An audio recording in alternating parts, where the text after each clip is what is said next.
மதிமாறன், இந்த தேர்தல், இந்த மாநாடு விஜய் பேசின பேச்சு எதை காட்டுதுன்னு ஒன்று, அதுக்கு எடப்பாடி பழனிசாமி அவர்கள் இன்னைக்கு இன்னொன்னையும் பேசியிருக்கிறாரு. திமுகவை வீழ்த்தும் சக்தி கொண்ட ஒரே இயக்கம், வீழும் சக்தியுள்ள ஒரே கட்சி அதிமுக மட்டும்தான் அப்படின்னு தன்னை பொசிஷன் பண்றாரு. ஏடிஎம்கே வாக்காளர்களை கவர்ந்து திமுகவை வெல்லணுன்றது அவருடைய கணக்கு. எங்களால தான் வெல்ல முடியும்னு திரு எடப்பாடி பழனிசாமி சொல்றார். இருமுனை தாக்குதலை ஸ்டாலின் எதிர்கொள்கிறாரா? இன்றைக்கி விஜயோட பேச்சு இதுக்கு முன்னால் பேசின பேச்சுக்கும் இதுக்கும் நிறைய வித்தியாசம் இருக்குது. இதுக்கு முன்னால் பேசும்போது கொஞ்சம் நிறைய தடங்கள் இருந்தது, கொஞ்சம் ஸ்டக் ஆவார். அது எப்படி இருந்ததுன்னா ஷூட்டிங் ஸ்பாட்டை பார்க்குற மாதிரி இருந்தது முதல்ல உள்ளது. இப்போ எப்படி இருக்குன்னா டப்பிங்லாம் முடிஞ்சு சினிமாவிலே பார்ப்போம்ல, அந்த ஆக்ஷனு, அந்த பில்டப்பு, அதெல்லாம் அப்படியே ஒரு ஷூட்டிங் முடிஞ்சு டப்பிங்லாம் முடிஞ்சு பார்க்குற ஒரு பேச்சோட நேர்த்தியாக ஒரு பேச்சு இருந்தது இன்றைக்கி. இதில் ஓப்பனிங்கில் ஒரு சிங்கம் கதை சொன்னார். சிங்கத்தை ஒரு குறியீடாக அவரை தான் சொல்கிறாரு.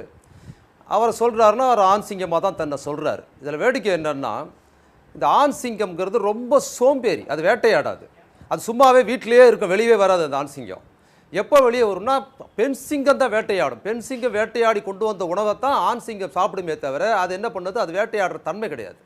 அதே போல் என்ன பண்ணுன்னா, இப்போ ஆண் சிங்கம் தண்ணி, அவர் என்னென்னா வெளியில் வந்தால் தண்ணி காட்டும்னு சொல்கிறாரு. தனியாக தண்ணி காட்டும்னு. ஆண் சிங்கம் தனியாக தண்ணிலாம் காட்டாது, தனியாக தண்ணி குடிக்கும். அதே போல் இன்னொரு விஷயம், இந்த ஆண் சிங்கத்துக்கிட்ட இன்னொரு குணாம்சம் என்னன்னு பார்த்தீங்கன்னா, பெண் சிங்கம் குட்டி போட்டுருச்சுன்னு வச்சுக்கோங்க, அந்த குட்டியை பராமரிக்கிற வரைக்கும் அது என்ன பண்ணுன்னா ஆண் சிங்கத்தோடு இணை சேராது. அது அப்போ இணை சேராத போது ஆண் சிங்கம் போய் அதை சீண்டும் போது அது என்ன பண்ணும், தவிர்த்துடும். தவிர்க்கும் போது ஆண் சிங்கம் என்ன கருதுதுன்னா, இந்த குட்டிகளால் தான் இந்த பெண் சிங்கம் தன் கூட சேர மாட்டதுன்னு சொல்லி அந்த குட்டிகளே ஆண் சிங்கம் கொன்னுடும். அப்போ சிங்கத்தோட குணாம்சம்ங்கிறது இயல்பில் இதுதான், இதை தான் அவர் குறியீடாக சொல்கிறார். அதுக்கப்புறம் இன்னொன்று சொல்கிறாரு, காமராஜரையும் டாக்டர் அம்பேத்கரையும் தோற்கடித்தது அரசியல்வாதிகள், நடிகர்கள் இல்லைன்னு சொல்கிறாரு. நடிகர்கள் அரசியல்வாதிகளும் தோற்கடிச்சாங்க, அப்புறம் நீங்கள் எதுக்கு அரசியலுக்கு வரீங்க, நடிகரவே இருக்க வேண்டியது தானே ஒன்று. இன்னொன்று, காமராஜர் அப்புறம் நல்லக்கண்ணு டாக்டர் அம்பேத்கர் இவங்களெல்லாம் வரிசைப்படுத்தி நடிகர் தோற்கடிக்கலன்னு சொல்கிற அவர் இன்னொரு புறத்தில் என்ன சொல்கிறாருன்னா, அரசியலுக்கு இவங்களை தோற்கடிப்பேன், அரசியல்வாதிகள் இவங்களை தோற்கடிச்சாக, நடிகர் இவங்களை தோற்கடிக்கிறேங்கிறார், இல்லைன்னு சொல்கிறாரு. நல்ல கண்ணுவை தோற்கடித்தது அப்படின்னு பார்த்தீங்கன்னா, நல்ல கண்ணும் நல்ல கண்ணு சார்ந்திருந்த இயக்கத்தை தோற்கடித்தது யாருன்னு பார்த்தீங்கன்னா, நடிகராக இருந்த எம்ஜிஆர் தோற்கடிச்சார். அதுக்கப்புறம் நடிகையாக இருந்த ஜெயலலிதா தோற்கடிச்சாங்க. அப்புறம் இன்னொரு பக்கத்தில் அண்ணாவை புகழ்ந்து பேசுகிறாரு. அண்ணாவை புகழ்ந்து பேசிட்டு இன்னொரு பக்கத்தில் அண்ணாவை தோற்கடித்தது யாருன்னா, அண்ணா தலைமையில், காமராஜரை தோற்கடித்தது யாருன்னா அண்ணா தலைமையிலான திமுக தான் தோற்கடிச்சது. அப்போ காமராஜர் தோற்றது அண்ணா தலைமையிலான திமுக கிட்ட தான் தோற்றுதுன்னா, அண்ணாவை அந்த பக்கம் பாராட்டிட்டு காமராஜரை தோற்கடிச்சது அரசியல்வாதி அண்ணா தான், அண்ணாவை மோசமான நிலையில் பார்க்குற ஒரு கண்ணோட்டமும் அறியாமையும் அதில் இருக்குது. அதோட இன்னொரு விஷயம் சொல்லணும், இதுல அம்பேத்கர் பேச்சுல சில ஏரியா டிஃபென்சிவா இருக்கு. இல்ல இது சொல்லி ஒரே ஒரு பேச்சுல சில ஏரியா சினிமாக்காரங்க அரசியலுக்கு வரக்கூடாதோ, சினிமாக்காரங்க சாதிக்க முடியுமா, சினிமாக்காரங்க நல்லது செய்வாங்களா, சினிமாக்காரங்களுக்கு அரசியல் தெரியுமா, உங்களுக்கு அறிவு இருக்கா அப்படின்றதுக்கு ஆமா சினிமாக்காரங்களுக்கு அறிவு இருக்கு அப்படின்னு சொல்றது மாதிரியான பல விஷயங்கள் ஒரு டிஃபென்ஸ் மோட்ல விளக்கம் தரக்கூடிய தன்மையில தான் இருந்தது. நம்ம அது ஒரு பார்ட், அதை தாண்டி இல்ல அதுதான் பல யதார்த்தம் தேர்தல் அரசியல்ல இல்ல அவர் என்னவாக அவருடைய வியூகம் இருக்கு, அவர் சொல்ற வியூகத்தை மாத்துறாரா, அதான் அது அவரோட பங்களிப்பு சொல்றேன். அதே போல் அம்பேத்கரையும் டாக்டர் அம்பேத்கரையும் காமராஜரும் அவங்க ரெண்டு பேரும் நடிகர்கள் இல்லை, அரசியல்வாதிகள் தாங்க. தெரிஞ்சுங்க, இந்த சமூகத்தில் மாற்றத்தை உருவாக்கின தலைவர்கள் வரிசையா வச்சிருக்கிறார்ல, அந்த வரிசையில யாரும் அவர் நடிகர் ஆகல, நடிகரா அந்த அரசியல்வாதியான விஜயகாந்த் படத்தை வரிசையில் வைக்க நடிகர்கள் கெடுதல் பண்ணுவாங்கன்னு இல்ல, அரசியல்வாதிகளும் கெடுதல் செய்வார்கள். காமராஜர் போன்ற தலைவர்களை தோற்கடித்து அரசியல்வாதிகளும் கெடுதல் செய்வாங்க நாட்டுக்கு அப்படின்னு சொல்ற கட்டத்துக்கு அவர் வராரு. நான் அந்த பார்ட்டியை நான் உங்களை கேட்கல. அதுதான் காமராஜரை இல்ல, காமராஜரை தோற்கடித்து அப்படின்னு இருக்குல்ல, அது தோற்கடித்ததுல இவர் கொண்டாடுகிற அண்ணா தான் தோற்கடித்தாரு. அதைத்தான் நான் சொல்றேன். இவர் சொல்ற மாதிரி இன்னைக்கு இருக்கிற திமுக தலைமையோ அல்லது இன்னைக்கு இருக்கிற அண்ணா திமுக தலைமையோ தோற்கடிக்கல, அவர் முன்மாதிரியா சொல்ற அண்ணா தான் தோற்கடித்தாருன்னா அப்ப அண்ணாவை கெட்டவர்னு சொல்றாரு தான் என்னோட கேள்வி. இன்னொரு புறத்தில் நல்ல கண்ணுவை தோற்கடித்ததில் ஜெயலலிதா, அதுக்கு பிற்படும் நடிகராக இருந்த எம்ஜிஆர் பங்களிப்பு மட்டும் இல்ல, இவர் கொண்டாடுகிற விஜயகாந்தோட பங்களிப்பு அது ரொம்ப முக்கியமானது. தேர்தல் அரசியல்ல இதுவரை அரசியல்வாதிகள் செய்யாத மிக மோசமான விஷயத்தெல்லாம் அரசியல்ல எந்த நேரம் எப்போ வேணுமாலும் கட்சி மாறலாங்கிற முடிவை விஜயகாந்தா செஞ்சாரு.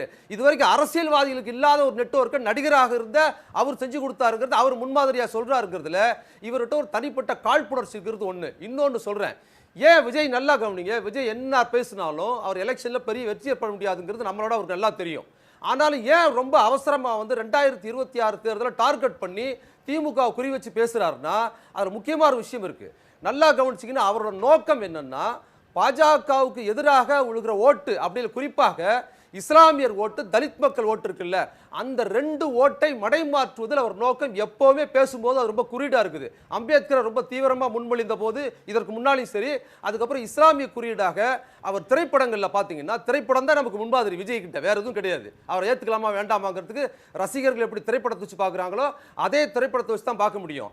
அந்த சினிமாவில் இதுவரைக்கும் எந்த கதாநாயகனும் சொல்லாத அளவுக்கு இஸ்லாமியர்கள் தேச துரோகிகளாக நாட்டை காட்டி கொடுக்கிறதாக படம் எடுத்த அவரு அரசியல்வாதியா மாறும்போது என்ன சொல்றாருன்னு பாத்தீங்கன்னா முஸ்லீம் அடையாளத்தோட பேசுறாரு. இதற்கு காரணம் என்னன்னு பாத்தீங்கன்னா அந்த இஸ்லாமியர் ஓட்டு, தலித் ஓட்டுங்கிற பாஜகவுக்கு எதிர்ப்பாக 100% இருக்க அந்த ஓட்டை மடைமாற்றி இவர் வாங்கிட்டார்னா பாஜக கூட்டணிக்கு என்ன அந்த பக்கம் போறதுக்கு வெற்றி வகையை ஈஸியா பண்ண முடியுங்கிற இந்த நெட்வொர்க் இருக்கு.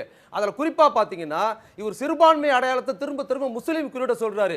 இவர் ஒரு சிறுபான்மை சமுதாயத்தை சேர்ந்த கிறிஸ்துவ அடையாளத்தை பத்தி இவர் பேசுறதே கிடையாது. இவர் பேசும்போது மேடைகள்ல பக்கத்துல முஸ்லீம் குல்லா போட்டவங்க இருப்பாங்க, பர்தா அணிந்தவங்க இருப்பாங்க. ஆனாலும் ஒரு பாதிரியார் இருக்க மாட்டாரு, தன்னை கிறிஸ்துவர்னு சொல்ல மாட்டாரு, பக்ரீதுக்கு வாழ்த்து சொல்வாரு, ரம்ஜானுக்கு வாழ்த்து சொல்வாரு, ஆனா கிறிஸ்துமஸுக்கு வாழ்த்து சொல்ல மாட்டாரு. ஏன்னா தன் மீது கிறிஸ்துவ அடையாளம் வந்துருச்சுன்னு சொன்னா நமக்கு பெரும்பான்மை ஓட்டு கிடைக்காதுங்கிற அந்த கண்ணோட்டம் இருக்கு. இதெல்லாம் இதுக்கு முன்னால சீமான் பார்த்துக்கிட்டு இருந்தாரு, அதை வேலை இவர் பார்க்கிறாரு. இது இந்த தமிழ்நாட்டில் இது செல்லுபடி ஆகாது. ஏன்னா நார்த் இந்தியாவில் எந்த பாஜக கிளியர் கட்டா இருக்காங்க. நார்த் இந்தியாவில் என்ன பண்றாங்கன்னா பாஜக முஸ்லீம் ஓட்டை அவங்களுக்கு தேவையில்லைன்னு முடிவு பண்ணிட்டாங்க. எனக்கு முஸ்லீம் ஓட்டே தேவையில்லைன்னு முஸ்லீம் விரோதத்தின் மூலமாக இந்து ஓட்டை பெறுவதற்கு முறையில் இருக்கிறாங்க. அதே போல அங்க தலித் மக்களுக்கு எதிரான ஒரு அரசியல் பண்ணி தலித் ஓட்டும் தேவையில்லைன்னு உத்தரப்பிரதேச தலித் ஓட்டு நடவடிக்கை பண்றாங்க. பண்ணிட்டு இந்த முஸ்லீம் ஓட்டும் தலித் ஓட்டும் தன்னை எதிர்க்கிற காங்கிரஸுக்கு போகக்கூடாதுங்கிறதுனால பாஜக என்ன பண்ணுது, அவர்களே தன் கைப்பாவையாக என்ன பண்றாங்கன்னா பாஜக எதிர்ப்புக்கு ஆளை நிப்பாட்டுறாங்க.